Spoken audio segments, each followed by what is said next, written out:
Send as many helicopters as possible, but they'll have to go to Base 1 calling Lieutenant Command. Up here, we're starting to get multiple phases. Hang on, we have no coming in. Flight 15 entering. Able to move upwind from those fields.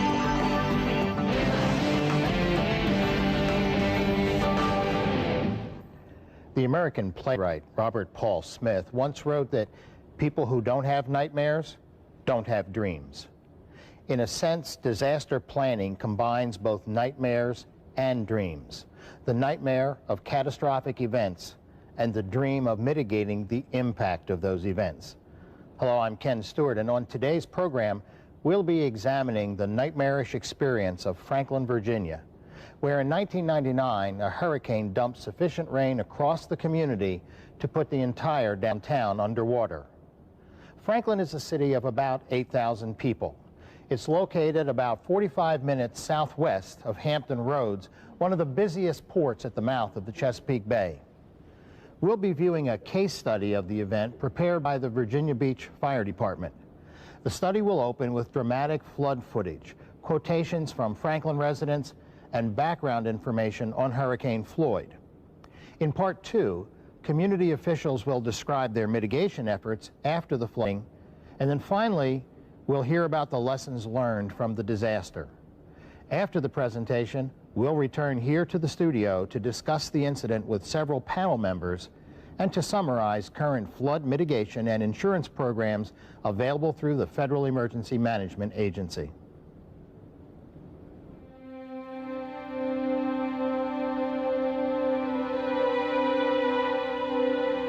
Never in our wildest dreams. My father remembers the 1940 flood, which was 5 years before I was even born. And the water never even reached Main Street. And that was the most dramatic flood that this city had ever had. So having nothing on Main Street to go into 8 feet of water on Main Street was just beyond anyone's comprehension.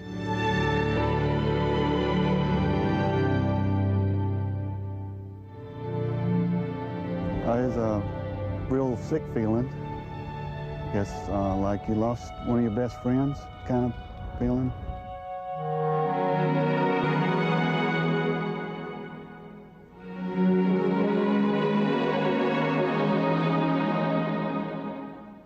I was amazed, though. 7 o'clock that evening, I was standing with a reporter here at Main Street, Main and 2nd Avenue. It was dry as a bone and no indication.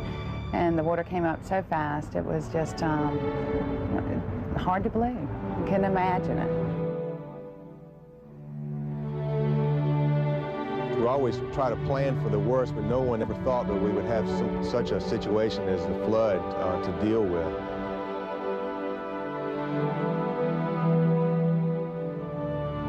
The end of my world had come, I guess, because this had been my world for like 30 years. I've been here in the store, same place.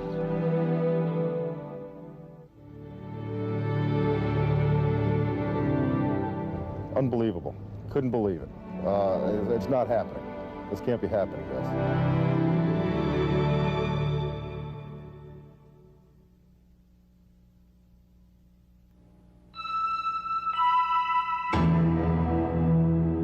During mid-September of 1999, Hurricane Floyd, a Category 1 minimal hurricane, tracked over the Wakefield area. This storm tracked across the area similar to Hurricane Donna in September of 1960 and Hurricane Charlie in August of 1986. The barometric pressure in Norfolk, Virginia was the 4th lowest for hurricanes last century, according to the National Weather Service. Well, barometric pressure, or at least the barometric pressure of a hurricane relative to the surroundings, determines in many instances how strong the winds are. And the lower the barometric pressure of the center of a hurricane, generally speaking, the more intense the hurricane is, the stronger the winds are, and ultimately the impacts from things like wind and storm surge and perhaps even rain are going to be worsened as a result. I think probably the most unique aspect of what happened with Floyd was the breadth of the heavy rainfall. There was an area that was close to 80 miles wide and probably 200 miles long, where 6 inches or more of rain fell, and that's just an enormous amount of rain over an enormous area. And a lot of times, even though hurricanes will produce copious rains and sometimes in excess of 20 inches, most of the time the heaviest rains focused in a rather narrow band. In this case, it was focused over a very wide area, and I think meteorologically, at least for this area anyway, that was certainly unique to Floyd. The flooding that occurred with Floyd was very widespread. It was very much unlike a typical flash flood situation which focuses on a relatively narrow area. In this instance, 2/3 of the eastern half of Virginia was affected by not only flash flooding, but in many cases river flooding. And that flooding cut off roads, and in fact, our office was cut off on all sides by flooding. To the east, we were cut off by flooding in 2 places. To the north, the one-way out was cut off by flooding. The main route that comes by the office was cut off to the west by a washout, and the main highway that comes by here, and to the south, all the roads were also flooded. So for approximately a 24-hour period, the office here was isolated, and those people that were working had to keep working because nobody could get in or out.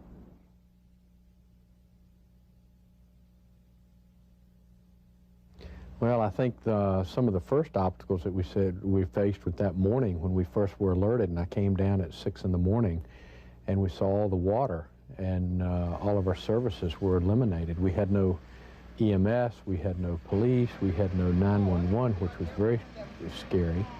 We had no communications. I think that was our first and foremost challenge, was to find a way to establish some kind of communications for safety's sake. We had to set up a perimeter right away to protect people from getting into the water, and then protect those businesses if people tried to go downtown in the water. So there was a real safety factor. Another issue that we dealt with right away was whether it was hazardous material in the water. Again, another safety issue. So we had to deal with all of that. The police got a perimeter set up. The National Guard came in right away. The state police came on board, and we were able to augment our staff with those people to protect the citizens from getting into the water, as we all faced a period of shock as to exactly what would be next. Well, first of all, when you get there, it's pretty overwhelming. You got a whole downtown environment, probably 7 to 10 square blocks, covered in several feet of water, with all kinds of drums, propane tanks, tractor trailers, all submerged. Upon your arrival, it's really hard to get a game plan together at the beginning to figure out what you're going to do. It takes some forethought and some planning to just line up and determine what your course of action is going to be. What we did the first day when we arrived is simply to go out, and first thing we did is shut off all the propane tanks because they were a significant hazard to us. And once we got those shut off, then we started to address some of the floating drums and whatnot that were in the area. Janet's gifts and collectibles was flooded to the ceiling. Well, the water covered the top of the columns that came to the blue dental work here at the highest point. About 3 o'clock the afternoon before, it was about halfway the door, and it steady rose. We came down about 3 o'clock in the morning, and it was, up close to the top of the door, and then the next morning it went to the dental work. Janet and her husband used their own life savings to repair the flood damage and bring their business back to what it was before Floyd. Nothing like that had ever happened in my life before. You know, I felt like I had just lost my whole world. My world had just washed over. I've been here like 30-some years, and nothing like that. We never had water even standing in the yard. We'd seen water running in the streets, in the gullies, but never seen water standing in the yard before. And we'd had a lot of big rains and a lot of wind and a lot of storms, but nothing like this. Well, we lost basically all of it. Was damaged terrible, and we did a lot of washing and cleaning and repainting, and just worked at it and refinished our cabinets and all. They came with dump trucks and hauled most of it away, but some of it we could salvage, and we're selling it for half price and have been selling it for half price for over a year. Well, the flood actually came in a couple stages around here, with the amount of drainage water that backed up, creating floods. I was at home that night, the night before the hurricane actually hit, home with the family. And about a foot of water came into my home and evacuation of the area of that neighborhood at the time. Then the following afternoon, that next morning, I came down and worked the station that morning, going out rescuing anything from floating propane tanks to there were some women in labor out there that were needing some assistance. And when the hurricane actually came in around noon approximately, everyone got the call to come into the station and hunker down in here for a couple of hours till it blew over. Well, some of the major obstacles were, of course, that we lost all telephone communications to the city and surrounding areas, which was a tremendous obstacle for us to overcome. We didn't really have any cell phone usage to fall back on because we had limited coverage here in the city as well as in Southampton and Isle of Wight. So we relied a lot on the ham radio operators to continuously update the state on our condition and to also file our situation reports. Probably the two most obvious obstacles we had to overcome was the lack of manpower, personnel to handle the amount of people, the calls that we were experiencing due to the flood and the hazardous material incidents. We received a tremendous amount of help from the state levels, FEMA, and from local jurisdictions, City of Suffolk, Virginia Beach, Norfolk, the military bases, and the local volunteer organizations in the area. Well, it took several days. For example, as the water started to recede, more drums would appear, tractor trailers that were submerged that had, for example, we had one that had 7,000 gallons of hydraulic fluid in it. It was completely underwater. As the water went down, we found that the trailer had developed a leak and was leaking about 3 gallons a minute of hydraulic fluid. And we just spent several days out there dealing with the problems as a result of this. Another thing that occurred is the propane tanks, once they get wet and the packing gets wet in the valve, as that dries out, it shrinks, and all those started to leak days after the floodwaters had dissipated. We set up an operations center immediately, and we had to evacuate downtown, so we set it up in Hunterdale at the fire department there. And then all of a sudden, other outside agencies started coming in. The state arrived quickly. I'll always remember George Forsman showing up from the Department of Emergency Services, and his first comment to me was, "We are here to stay with you until this disaster is over with." And they were as good as their word. They brought in resources and expertise. Soon after that came the federal folks, FEMA, and the Corps of Engineers. But what really was a surprise was all of a sudden the volunteer people from all over, from the different fire departments, EMS people, and police departments from other municipalities started coming. And that was something we hadn't expected or counted on, and which turned out to be a real blessing, because it would just added manpower to our stressed manpower who were going around the clock, and allowed our people to get a rest. I'll remember forever one of the first nights, I guess it was the third or fourth night into it, we had moved our briefing center from outside at the fire department in Hunterdale to the community college. And at a 6 o'clock briefing, I noticed there was someone I didn't recognize in a white pressed shirt with all the fire insignias, and I asked our Dan Eggleston, our chief, who this person was, and he said, "Well, this is a chief from Virginia Beach, and he's come out to be our watch commander tonight so our people can get a rest." And I was just awed and amazed by that. And not only did he come, but he brought his whole cadre of people that took over. And they literally took over the operation of our emergency services for the city while we all went home and got some rest. And I just thought that is something that we'd never counted on. And they just showed up, and they said, they didn't come and we didn't have to call. They called and said, you know, "We're coming, we're here to help." And it was Virginia Beach, it was Norfolk, it was Portsmouth, Chesapeake, Hampton, Newport News, Williamsburg, James City County. Everyone in our region were here to help.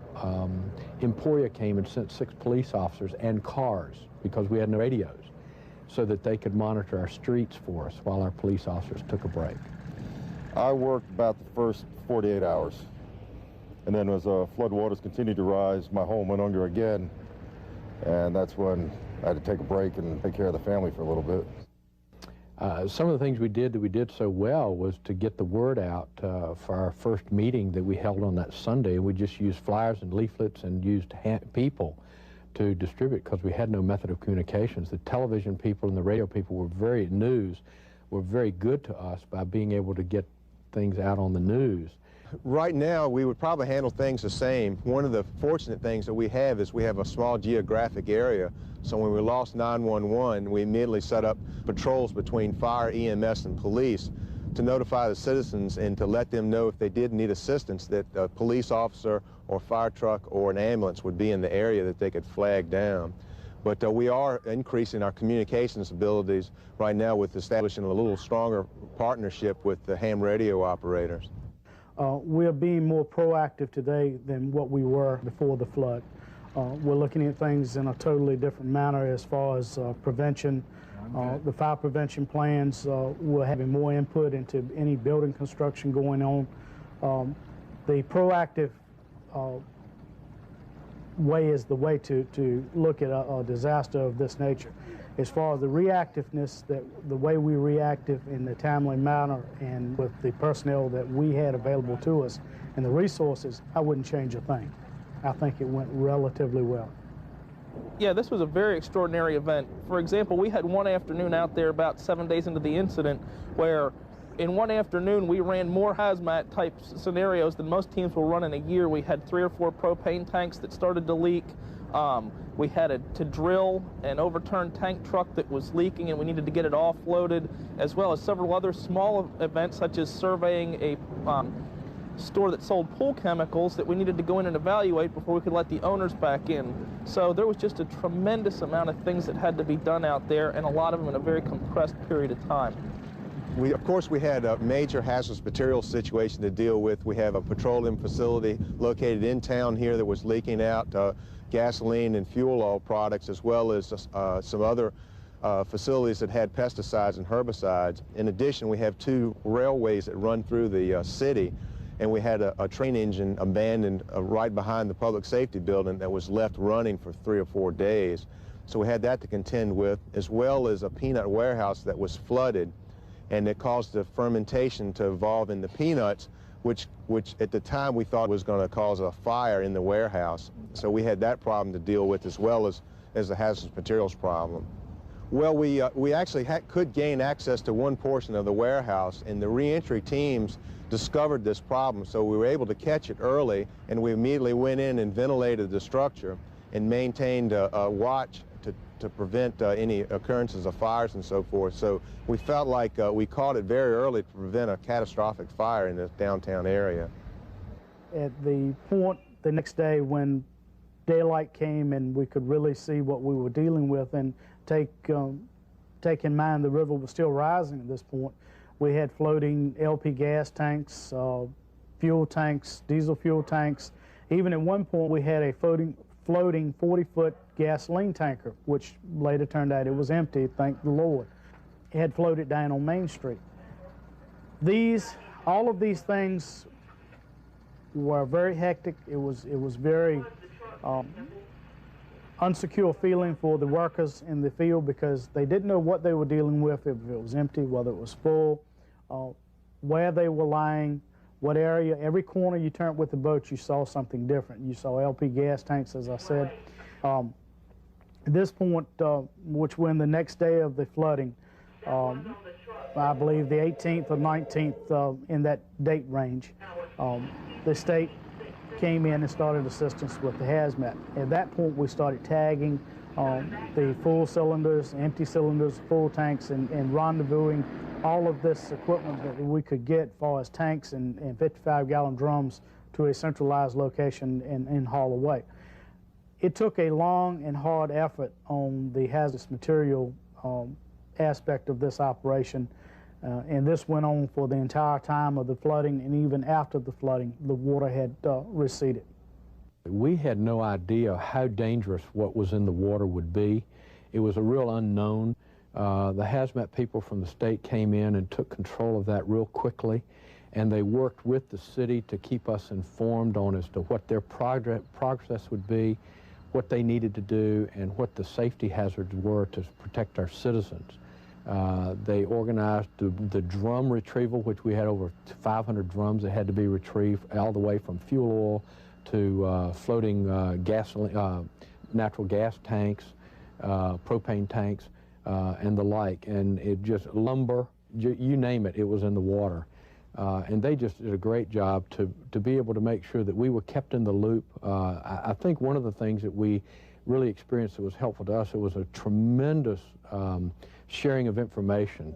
We had meetings daily on what was going to happen each day, what the plan would be, but each of the state agencies, from hazardous materials to all the other services, would brief our city staff, and it was a hand-in-glove thing. It was a great team effort.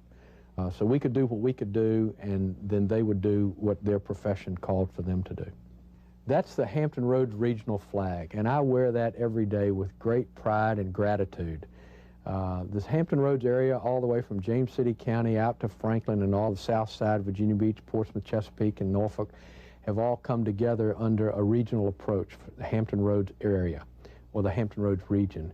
A flag was developed by a senior in high school that I think is just epitomizes what the area is all about.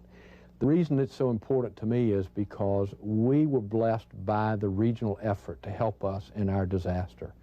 We found out very quickly that there are disasters that exceed our own capacity, either financial or manpower-wise, and we could never have recovered to the extent that we had it not been for regional support who came to our aid right away.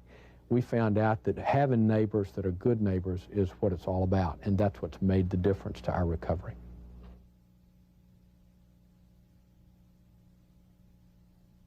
You know, none of us expected or even thought that something like that could happen here.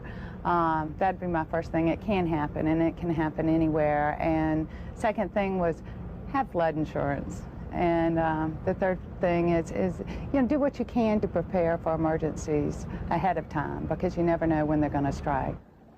We learned several things as a result of spending a few weeks out there taking care of this cleanup. First of all, it's important to get to know the people who you're going to work with before the emergency or the incident occurs. We went into Franklin knowing who the fire chief was, who the police chief was, and several of the other key players, and we didn't have that 2 days of getting to know who's who and getting ramped up. We were ready to go when we arrived there the first afternoon of the flood. So that's very important. Also, we were there for over 2 weeks, and as a result of that, you can lose focus or actually never have focus on what you're doing. So during the first day, we developed a strategic goals plan to figure out where we wanted to be at the end of all of this, and each day we would provide at the end of the day a status report as well as an upcoming work plan for the following day, and we provided that to the Unified Command Group at a 6 o'clock briefing every evening. Be prepared, be open-minded, and mutual aid agreements is one of the best things that is since butter on bread. When you can get this automatic help coming in automatically and not have to go through a lot of red tape, it is one of the better products that we have come up with in a long time. Well, my advice would be to participate very much in the mitigation efforts that are offered through the state and local governments, and to also continuously plan and train on your plan, to be prepared for anything. The plan should be an all-hazard plan, not just focused on one particular disaster, but try to develop your plans so it can be applied to across the board to most any kind of hazard. And always keep your eye on the ball, expect the unexpected. Okay, if I was going to give some advice to any other agency that would have a disaster and have to work with other agencies coming in, outside agencies to help them out, work together, be open-minded about it, and really accept the help that everyone's there to offer, because everybody played an important role in it, and we use a lot of different ideas to help us get through this.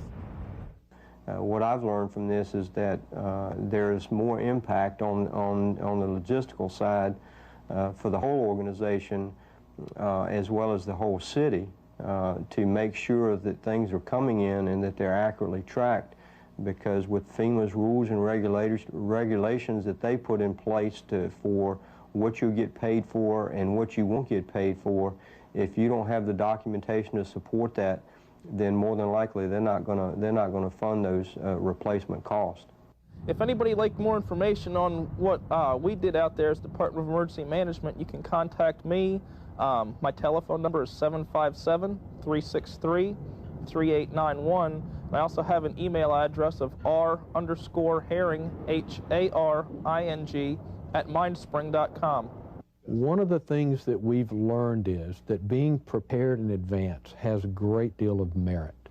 We now have a disaster recovery task force that we have put together as a result of this, that taps into every civic organization, every social organization to piece together all the necessary pieces that we now have discovered were needed, whether it's housing, whether it's food, whether it's clothes, whether it's distribution centers, whether it's rescue, whether it's a variety of things. We now have a task force that have identified those players so that when another disaster occurs, we already have key people in place. And I think that's one of the best things that civic leaders can do, is to just anticipate. You may never know what the disaster will be, but put together a committee or commission that would be already in place. So all you have to do is to let the siren go and everybody knows it's time to come together. And each has its function. You've already ironed out where the overlaps are so that each person or each organization knows his vital role into the recovery process.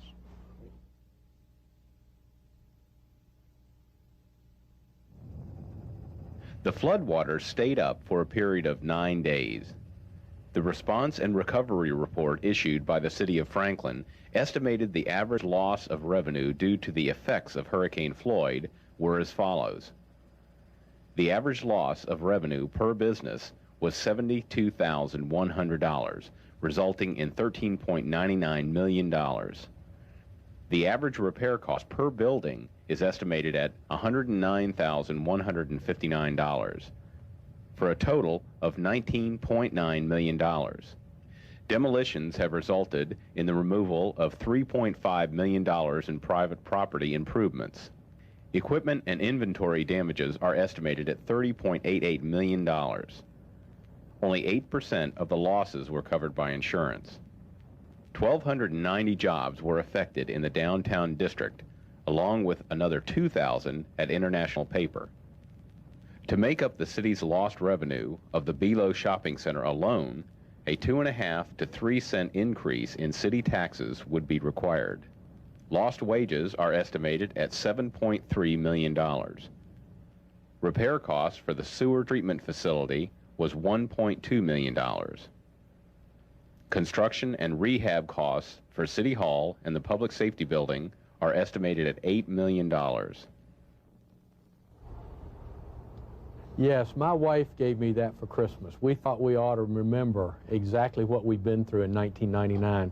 And this was the high water mark for the flood level here at my office.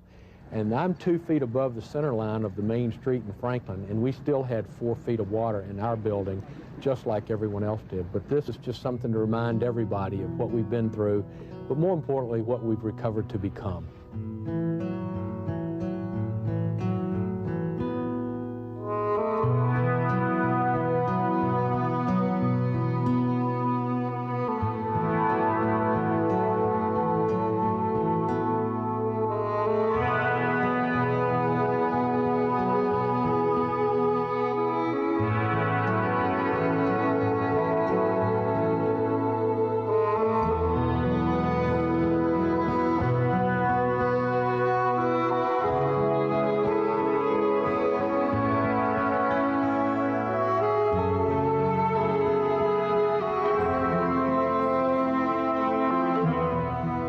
Commitment to the city was that we would do everything within our power to harness all the resources that we could to rebuild the downtown as quickly as possible.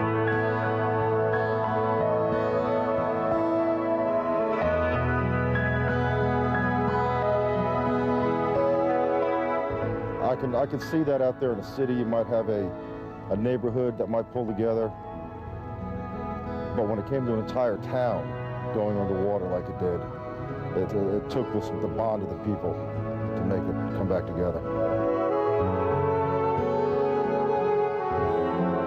Franklin is like the old television show of Andy Griffith Mayberry. Everyone knows everyone else's affairs. Nothing really is secretive in Franklin. And when one feels pain, the whole community feels pain. But when you have a tragic situation such as a devastating flood, Franklin pulls together as one big community, and that's what makes it so strong.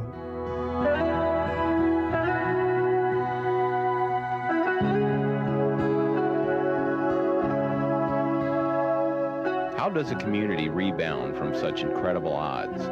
The strength, spirit, and commitment of this community have come together to beat the storm, to pick up the pieces and move ahead, to turn this test of each other into an experience of patience and caring.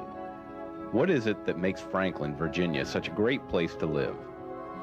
We're a small town close to the large city, so we're close to the proximity of all the things that people would like, shopping, cultural and civic events, and yet we have a wonderful small town atmosphere to come home to live and enjoy and to raise our families.